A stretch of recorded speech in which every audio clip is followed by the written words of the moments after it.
반갑습니다, 여러분. RS입니다. 오늘도 시장이 폭락했습니다. 나스닥은 초반부터 약세를 보였는데 결국 장 막판까지 1.57% 하락으로 마감했습니다. 정부 셧다운 우려와 경기 침체 위기에 대한 우려입니다. 또한 미니애폴리스 카시카리 총재는 2% 인플레 목표치 도달 확률이 60%라고 말한 데 이어 연준이 한 번 더 금리를 올려야 한다고 말했습니다. TQ는 4.46% 하락했고 SOXL 같은 경우 5% 이상 하락했습니다. 매수한 가격보다 3% 정도 하락했습니다. 이제 두 번째 매수 타이밍이 시작될 수 있습니다. 테슬라는 1% 하락으로 선방한 모습입니다. 테슬라 레버리지는 14.93불로 마감했습니다. 유럽에서 중국이 전기차 보조금에 대한 조사를 착수했는데 테슬라도 수혜를 받았다고 보고 조사를 하고 있습니다.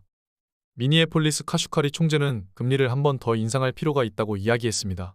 여기서 금리를 한 번 더 올린다면 채권은 무너지는 것이죠. 그렇게 언급했다는 것 자체만으로도 어제 시장에 충격을 주기에는 충분했습니다. 또한 연착륙 가능성을 60%로 평가했습니다. 인플레가 고착화되는 가능성도 40%로 언급했죠. 또한 카슈카리 총재는 점도표에서 금리를 높게 찍은 본인이라고 이야기했습니다. JP모건 다이먼 회장은 연준의 기준금리가 7% 이상 갈 수도 있다고 경고했습니다. 금리가 3%에서 5% 상승하는 것보다 지금부터 7%까지 상승하는 것의 고통이 훨씬 클 것이라고 했죠. 이번 주 국채금리는 크게 요동쳤습니다. 국채 3배 레버리지 상품 또한 크게 하락한 모습입니다. 오라는 숫자를 보기가 어려웠는데 지금은 벌써 4입니다. 나스닥 QQQ는 354.21을 기록했습니다. 올해부터 이어진 추세선도 깨고 단기 하락 채널 하단도 깨버렸습니다. 이러면 추가 하락으로 이어질 가능성이 있습니다. 현재 나스닥 QQQ는 121선에 거의 근접한 모습입니다. 다음 지지는 200일 340입니다.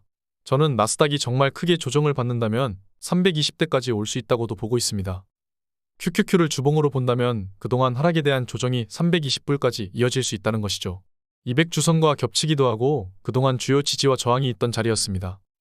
저는 항상 9월과 10월에 대해 이야기해왔습니다. 작년에 저점을 유일하게 맞췄을 때도 정말 강력하게 매수를 이야기해왔죠. 올해도 다르지 않습니다. 이렇게 하락을 해줘야 폭등과 버블을 키울 수 있죠. 나스닥은 여기서 9% 정도 하락을 해줘야 200주선에 근접하게 됩니다. 나스닥 9% 하락이면 TQ는 27% 정도 하락입니다. 이 정도 하락률은 감수를 해야 한다는 것이죠. 물론 최악의 상황입니다. 저는 처음 매수를 시작으로 나스닥이 200일선에 근접할 때까지 시드를 나눠서 심을 것입니다. 나스닥이 하락하면 하락할수록 폭등과 버블의 크기는 더 커집니다. S&P는 9포인트만 더 하락하면 200일선에 닿게 됩니다. 또한 RSI는 30.32입니다. 극단적으로 낮은 수준입니다. 이렇게 낮은 적은 작년 9월 이후 처음입니다. 1년 만에 다시 기회가 와주었습니다. 지금은 극단적 공포 전 단계입니다. 이렇게 낮은 수치도 오랜만에 봅니다. 그동안 주식시장은 정말 AI 붐으로 계속 오르기만 했습니다. 이제 열기가 식고 다시 차가운 시기로 돌아왔습니다. 작년 저점을 잡을 때도 이런 분위기였습니다. 하지만 더 하락해야 합니다. 저는 더 살 것입니다. 함께라면 두려워할 필요가 없습니다. 추석 연휴 동안 커뮤니티 글이나 멤버십 카톡방에서 찾아뵙도록 하겠습니다. 자세한 가격 같은 경우는 수시로 공지하겠습니다. 길고 긴 추석 명절 가족들과 함께 행복한 시간 보내시기 바랍니다. 감사합니다. 오늘 여기까지 하겠습니다.